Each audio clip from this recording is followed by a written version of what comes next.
Breaking news రాష్ట్రంలో రాక్షస పాలన కొనసాగుతుందన్నారు మాజీ సీఎం వైఎస్ జగన్. కలియుగంలో రాజకీయాలు చేయాలంటే భయం ఉండకూడదు, కేసులకు జైలుకు భయపడకూడదు. అలా అయితేనే రాజకీయాలు చేయగలమని స్థానిక సంస్థల ప్రజాప్రతినిధులకు పిలుపునిచ్చారు.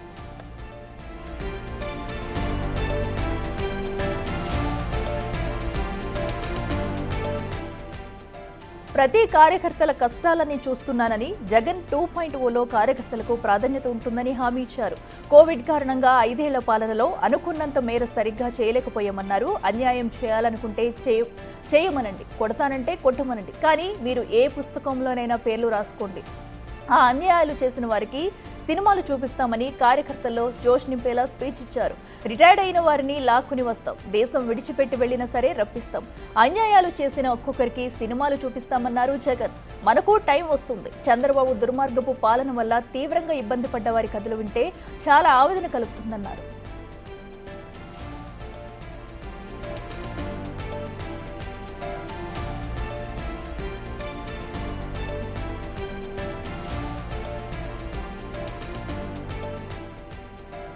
మహిళలోనే భావన కూడా లేకుండా నెలల తరబడి జైళ్లలో పెడుతున్నారని ఆరోపించారు. ఓ కేసులో బెయిల్ వస్తే అది రాగానే మరో కేసు పెడుతున్నారని ఆందోళన వ్యక్తం చేశారు.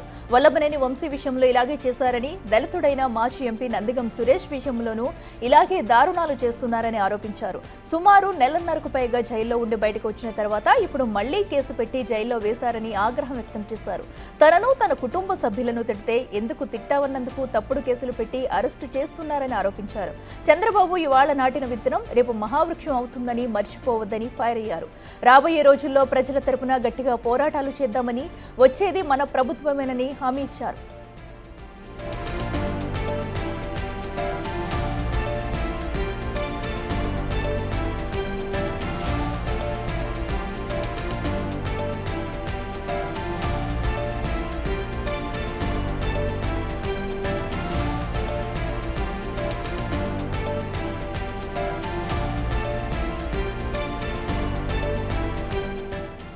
రెటికాటు రాష్ట్రంలో రాక్షస పాలన కొనసాగుతున్నారు మాజీ సీఎం వైఎస్ జగన్. కలియుగంలో రాజకీయాలు చేయాలంటే భయం ఉండకూడదు, కేసులకు జైలుకు భయపడకూడదంటూ కూడా అలా అయితేనే రాజకీయాలు చేయగలమని స్థానిక సంస్థల ప్రజాప్రతినిధులకు కూడా పిలుపునిచ్చారు జగన్.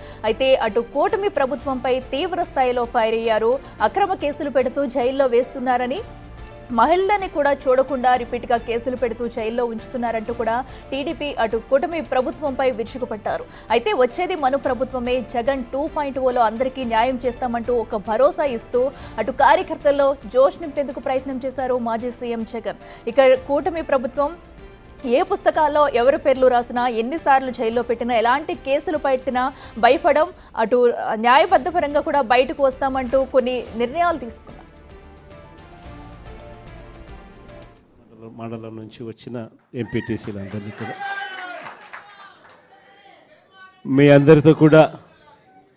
మీ అందరితో కూడా ఈరోజు సమావేశం కావడం చాలా ఆనందంగా ఉందని చెప్పడానికి సంతోషపడతా ఉన్నా.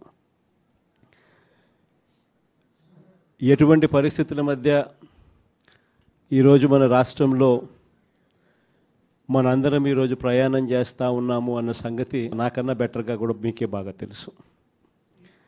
ఎందుకనంటే ఈరోజు ఒక రాక్షస యుగంలో ఉన్నాం. నేను మొన్న ఎవరో నా దగ్గరికి వస్తూ ఉన్నప్పుడు కూడా నేను ఏదో అంటూ ఉంటే, కలియుగంలో రాజకీయాలు చేయాలి అని అంటే ఈ యుగం చంద్రబాబు యుగంలో రాజకీయాలు చేయాలి అని అంటే, ఈ రాజకీయాలు చేసేటప్పుడు కేసులు వేస్తారు అనే భయం లేనప్పుడే రాజకీయాలు చేయగలుగుతాం. జైళ్ళకు పంపినా కానీ పర్వాలేదు చంద్రబాబు, నిన్ను ఎదుర్కొంటామనే ధైర్యం ఉంటేనే రాజకీయాలు చేయగలుగుతాం. అలా ఉండగలిగిన తెగువ ఎవరికైనా ఉంటేనే రాజకీయాల్లో ఉండగలగాలి, చేయగలగాలి అనేది మాత్రమే ఈ కలియుగంలో మనం నేర్చుకుంటా ఉన్న పాఠం అని చెప్పి చెప్తా ఉంటాం.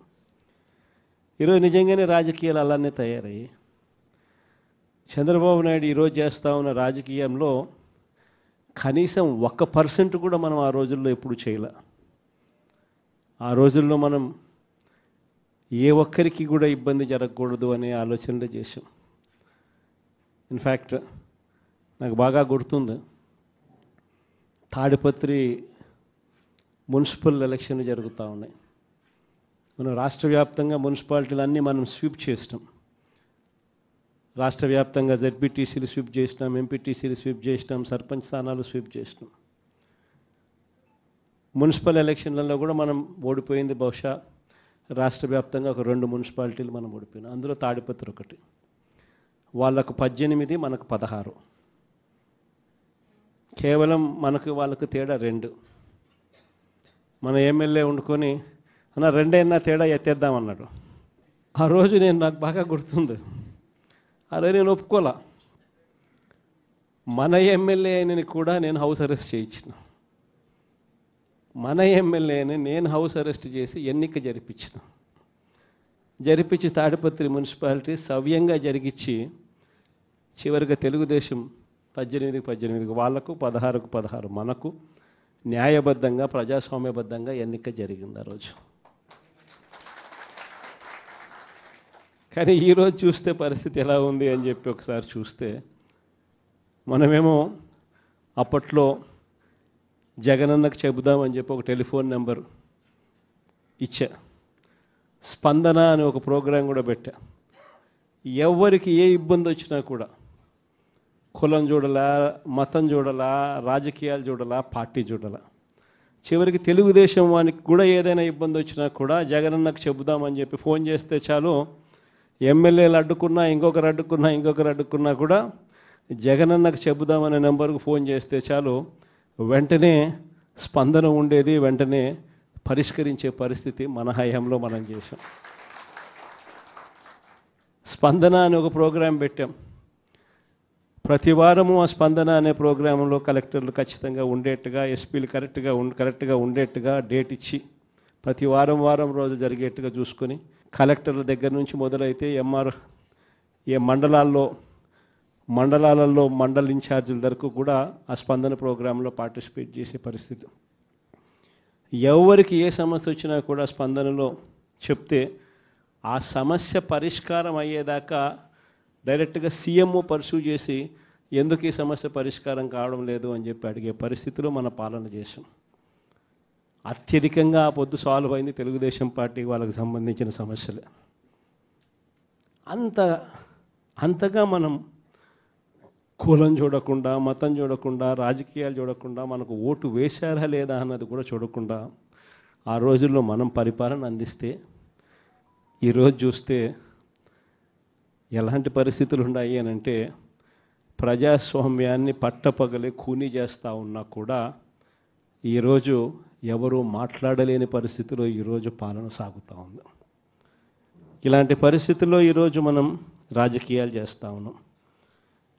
ఈరోజు మొన్ననే చూసాం తిరువూరు ఎన్నిక, ఇప్పుడు కూడా జరుగుతూ ఉంది. ఇన్ఫ్యాక్ట్ తిరువూరు ఎన్నిక చూస్తే ఆశ్చర్యం కలిగించే నెంబర్స్.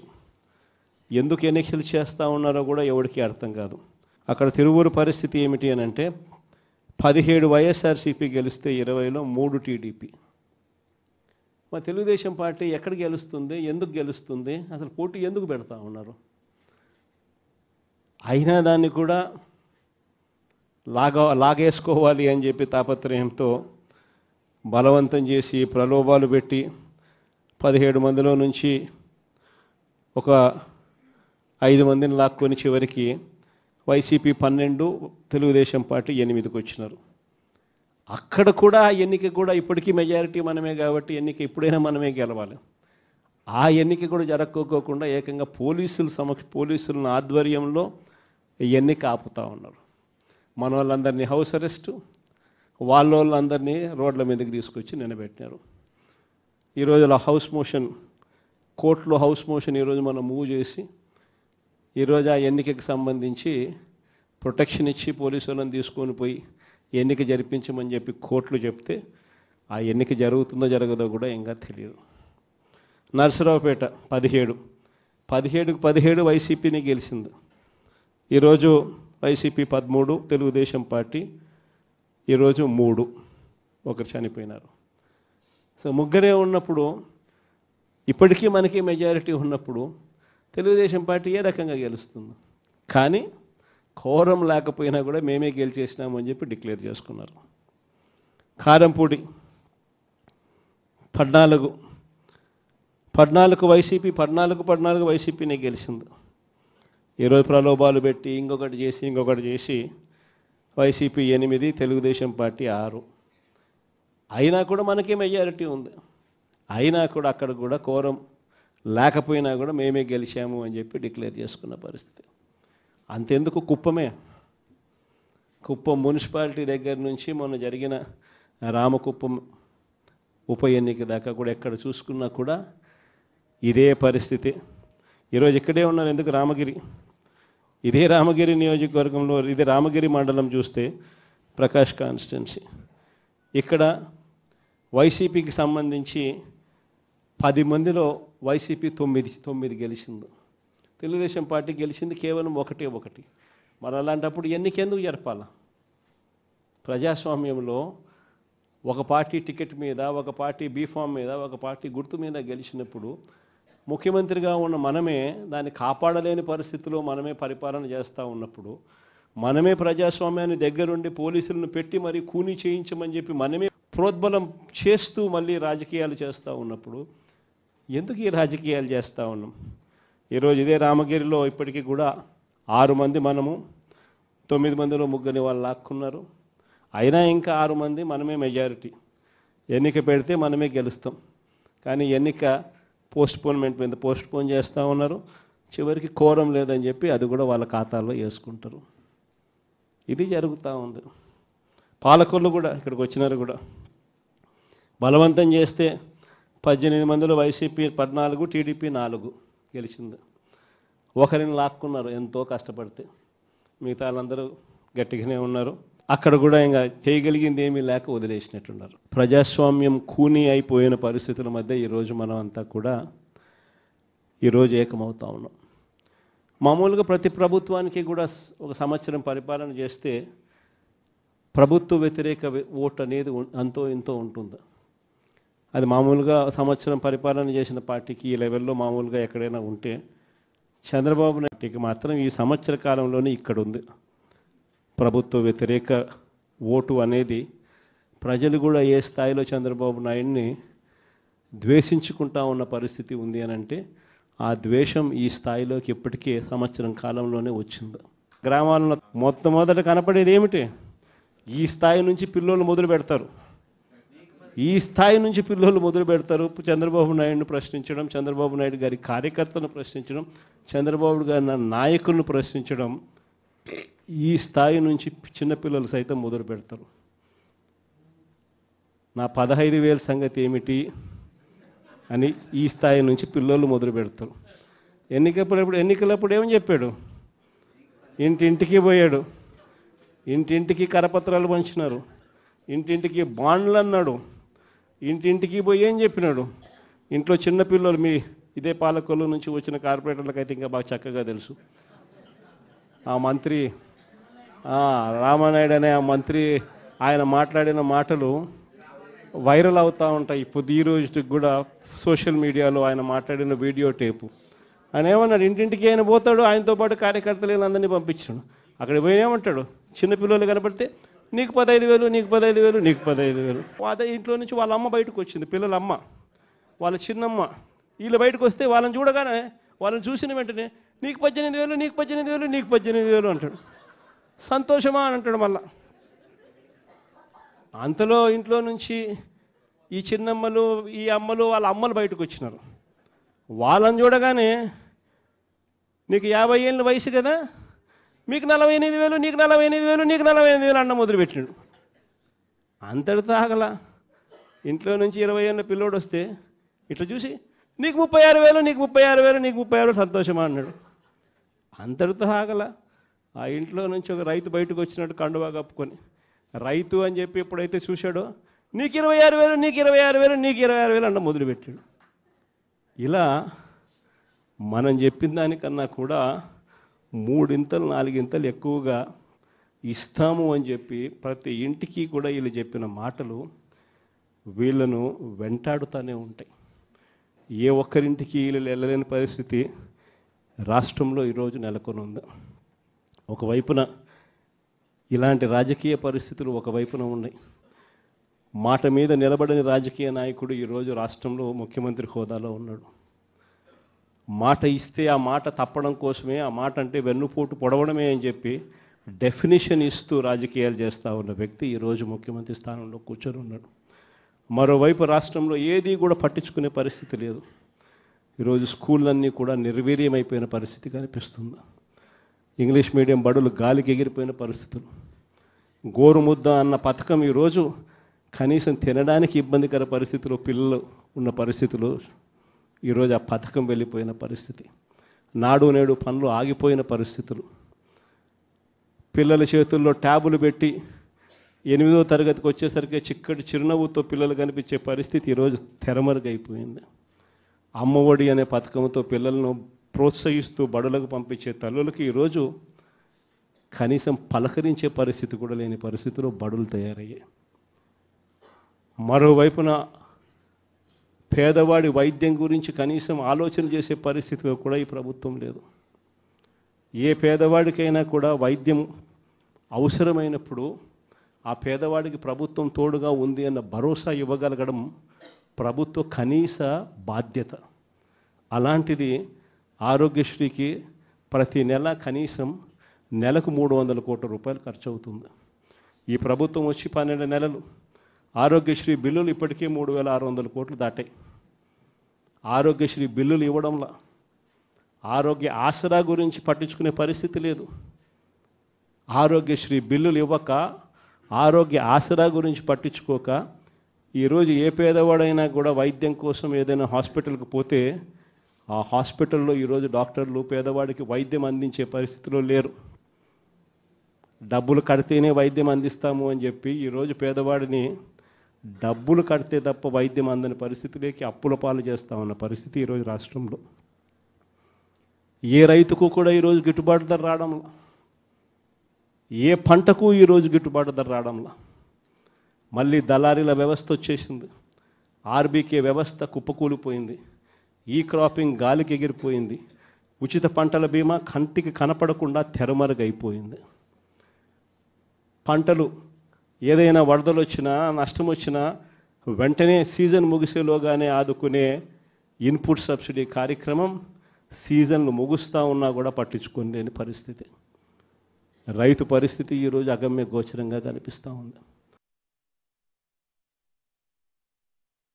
మరోవైపున మనం కట్టిన 17 కొత్త మెడికల్ కాలేజీలు, అందులో 5 మెడికల్ కాలేజీలు మనం ఉండగానే కమిషన్ కూడా చేసాం. కాలేజీలు మొదలయ్యాయి 5 కాలేజీలు. మిగిలిన కాలేజీలు యుద్ధ వార్ ఫుటింగ్ బేసిస్ మీద పనులు జరుగుతూ ఉన్నాయి. ఈ పెద్ద మనిషి ముఖ్యమంత్రి అయ్యాడు. కాలేజీలు కట్టాల్సింది పోయి అమ్ముతానని చెప్పి ఈ మనిషి తయారయ్యాడు. పేదవాడికి మెడికల్ కాలేజీలు అందుబాటులో లేకపోతే ఆ డిస్ట్రిక్ట్ హెడ్ క్వార్టర్స్లో ఎప్పుడైనా ఒక మెడికల్ కాలేజ్ అందుబాటులో ఉంటే దాని అర్థం ఒక మల్టీ స్పెషాలిటీ హాస్పిటల్ అందుబాటులో ఉంది అని నిదర్శనం. ఆ హాస్పిటల్స్లో ఆ కాలేజీలు అక్కడ ఉంటే అసిస్టెంట్ ప్రొఫెసర్లు అందుబాటులో ఉంటారు. ఆ కాలేజీలో పనిచేసే స్టాఫ్, పోస్ట్ గ్రాడ్యుయేట్ స్టూడెంట్స్ వీళ్ళంతా కూడా అందుబాటులో ఉండి ఒక మల్టీ స్పెషాలిటీ హాస్పిటల్ ఆ డిస్ట్రిక్ట్లో పేదలకు అందుబాటులో ఉంటుంది. ఎప్పుడైతే ఈ మెడికల్ కాలేజ్ అక్కడ అందుబాటులో ఉంటుందో, గవర్నమెంట్ మెడికల్ కాలేజ్ అందుబాటులో ఉంటుందో, అప్పుడు ప్రైవేట్ రంగంలో ఉన్న ఏ హాస్పిటల్ కూడా పేదవాడిని ఎక్స్ప్లాయిట్ చేయని పరిస్థితిలోకి వస్తాడు. ఎందుకనంటే ఎక్స్ప్లాయిట్ చేసే పరిస్థితి అంటే అక్కడే గవర్నమెంట్ హాస్పిటల్ ఉంది కదా, మెడికల్ కాలేజ్, ఆటికి పోతామని చెప్పి చెప్తారు ఎవరైనా కూడా. ఆ పరిస్థితి నుంచి నాశనం చేసి కాలేజీలు అమ్మడానికి సిద్ధపడ్డాడు. మన ప్రభుత్వ హయాంలో గతంలో ఎప్పుడు జరగని విధంగా, రాష్ట్ర చరిత్రలో ఎప్పుడు చూడని విధంగా మనం కొత్తగా గవర్నమెంట్ రంగంలో 3 పోర్టులు ఏకంగా కట్టడానికి శ్రీకారం చుట్టాం. ఇదే విశాఖపట్నం జిల్లాలో ప్రజలకు అందరికీ కూడా బాగా తెలుసు. మూలపేట, శ్రీకాకుళం జిల్లాలో పోర్టు. గతంలో ఎప్పుడు ఊహించని విధంగా శ్రీకాకుళం జిల్లాకు అభివృద్ధి బాట నడిపించే ఒక గొప్ప అడుగు ఆ పోర్టు. ఆ పోర్టులో అడుగులు వేసింది ఎప్పుడు అని అంటే మన ప్రభుత్వం వచ్చిన తర్వాతనే. అక్కడే మనం భూములు కొనుగోలు దగ్గర నుంచి, పర్మిషన్ తేవడం దగ్గర నుంచి, చివరికి ఆ పోర్టు ఇబ్బంది పడకోకుండా ఫైనాన్షియల్ క్లోజర్ కూడా మనమే పూర్తిగా కంప్లీట్ చేసి ఏకంగా మనం 30% పనులు కూడా పూర్తి చేసే కార్యక్రమం మనం చేస్తే చంద్రబాబు నాయుడు గారు ఇప్పుడు ఆ 3 పోర్ట్లను గవర్నమెంట్ రంగంలో ఉన్న 3 పోర్ట్లను కమిషన్ల కోసం అమ్మడానికి ఈ పెద్ద మనిషి శ్రీకారం చుట్టాడు. ఇదే పెద్ద మనిషి చంద్రబాబు నాయుడు గారు ఇదే ఉత్తరాంధ్రలో ఎప్పుడు చూడని విధంగా ట్రైబల్ ప్రాంతాన్ని అభివృద్ధి పదంలో మనం నడిపించాం. ట్రైబల్ ప్రాంతంలో ఒక ట్రైబల్ ఇంజనీరింగ్ కాలేజ్, ట్రైబల్ ప్రాంతంలో ఒక మెడికల్ కాలేజ్, ట్రైబల్ ప్రాంతంలో ఏకంగా 5 సూపర్ స్పెషాలిటీ హాస్పిటళ్ళు ఐటీడీఏ పరిధిలో, ఏకంగా సాలూరులో ఒక ట్రైబల్ యూనివర్సిటీ కూడా అడుగులు వేగంగా మనం ముందుకు వేయి చేస్తే ఈ పెద్ద మనిషి పూర్తిగా వాటి పనుల గురించి ఈరోజు పట్టించుకునే పరిస్థితులు ఎవడూ లేని పరిస్థితులు ఈరోజు ట్రైబల్ ప్రాంతం కనపడతా ఉంది. ఈరోజు భోగాపురం ఇంటర్నేషనల్ ఎయిర్పోర్ట్ మనందరికీ కూడా పరిచయం. ఆ పనులు 5 సంవత్సరాలు చంద్రబాబు నాయుడు హయాంలో పనులు మొదలు కాల. బ్యాలెన్స్ ల్యాండ్ అక్విజిషన్ పూర్తి ఎప్పుడైంది అని అంటే అది మన హయాంలో. ఆ ప్రాజెక్టు శంకుస్థాపన ఎప్పుడు జరిగింది అని అంటే మన హయాంలో. ఆ ప్రాజెక్టు 30% పనులు ఎప్పుడు పూర్తయ్యాయి అని అంటే అది మన హయాంలో. ఏదైనా కూడా విశాఖపట్నం కానీ ఉత్తరాంధ్రకు కానీ రాష్ట్రంలో మరొక చోట కానీ ఇంకొక చోట కానీ ఎక్కడైనా అభివృద్ధి పథంలో పనులు ఏదైనా జరిగాయి అని అంటే చివరికి నాడు నేడుతో స్కూళ్ళు సైతం అభివృద్ధి ఎప్పుడు చెందాయి అని అంటే అది ఒక్క వైఎస్ఆర్సీపీ ప్రభుత్వ హయాంలోనే. ఈరోజు అన్నీ కూడా నాశనం అయిపోయిన పరిస్థితి కనిపిస్తూ ఉన్నాయి. ఈ పెద్ద మనుషులు అన్ని రకాలుగా కూడా వ్యవస్థలన్నీ నాశనం చేశాడు. ఇచ్చిన హామీలు ఏవి కూడా నిలబెట్టుకునే పరిస్థితిలో లేక ఈ పెద్ద మనిషి ప్రతిదీ కూడా ప్రజలను వెన్నుపోటు పొడిచే కార్యక్రమం చేస్తూ ఉన్నప్పుడు ఆ టాపిక్ నుంచి ప్రజలను డైవర్ట్ చేసేందుకు ఏ ఒక్కరూ కూడా ఆయనను ప్రశ్నించే స్వరం వినపడకుండా చేసేందుకు ఈ పెద్ద మనిషి చేస్తూ ఉన్న పాలన భయానక పాలన సృష్టించడం. ఆ భయానక పాలన సృష్టించడంలో భాగంగా ఈరోజు రెడ్ బుక్ రాజ్యాంగం నడుస్తూ ఉంది. ఈ రెడ్ బుక్ రాజ్యాంగంలో ఎవరైనా కూడా గొంతు విప్పుతారు చంద్రబాబు నాయుడుకు వ్యతిరేకంగా అని చెప్పి ఎక్కడ చంద్రబాబు నాయుడు గారికి అనిపించినా వెంటనే ఆ మనిషి గొంతు పట్టుకోవడం, ఆ నులిపేయడము అనేది ఎలా అనేది మాత్రమే చేస్తూ ఉన్నారు. మొట్టమొదటిసారిగా చూస్తూ ఉన్నాం మ్యానుఫ్యాక్చర్డ్ విట్నెస్లు.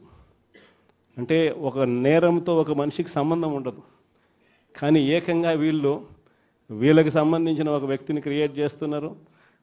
ఆయన చేత ఆయనను అప్రూవర్ అంటున్నారు, ఆయన చేత ఇష్టం వచ్చిన మాటలు మాట్లాడిస్తున్నారు, ఒక మ్యానుఫ్యాక్చర్డ్ ఎవిడెన్స్ క్రియేట్ చేయిస్తున్నారు. ఆ మనిషితో ఈ మనిషి పేరు చెప్పిస్తున్నారు, ఈ మనిషిని ఇలా అరెస్ట్ చేస్తూ ఉన్నారు. ఇంతవరకు ఎప్పుడు హిస్టరీలో ఇటువంటి కార్యక్రమాలు ఎప్పుడు జరగల. ఒక తప్పుడు సాంప్రదాయానికి పెద్ద మనిషి చంద్రబాబు నాయుడు గారు ఈరోజు బీజం వేస్తూ ఉన్నాడు. ప్రతి నియోజకవర్గంలో కూడా పాత కేసులు ఏమేమి ఉన్నాయని చెప్పి తవ్వుతున్నారు. ఆయన పాత కేసులలో ఇప్పుడు మన ఎమ్మెల్యే క్యాండిడేట్లను ఎలా ఇరికించాలి అని చెప్పి ఆ కేసుల్లో ఎలా ఇరికించాలి అని చెప్పి ఇప్పుడు చూస్తూ ఉన్నారు.